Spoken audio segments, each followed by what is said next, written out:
Hello friends, welcome to my channel food box. আজ জামাই ষষ্ঠী এবং আমি এসেছি আমার মামার বাড়িতে। জামাই ষষ্ঠীর স্পেশাল দিনে কি কি স্পেশাল রান্না হচ্ছে চলো গিয়ে দেখাই তোমাদেরকে।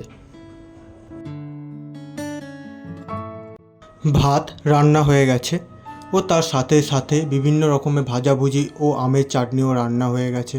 আর এই দিকে চলছে জোর কদমে খাসির মাংসের রান্নার প্রস্তুতি। রান্না কমপ্লিট এবং দেখো আমি খেতে বসে গেছি। কি সুন্দরভাবে সব খাবারকে কলাপাতার উপরে পরিবেশন করা হয়েছে। এখানে আছে লম্বা চালের ভাত, আলু পটল বেগুন কুমড়ো কাঁকরোল ভাজা, আমের চাটনি আর আলু দিয়ে খাসির মাংসের লাল লাল ঝোল ও তার সাথে আছে মিষ্টি এবং দই। প্রথমে আলু ভাজাটা দিয়ে ভাতটা খেয়ে দেখলাম ঠিকঠাকই লাগছিল।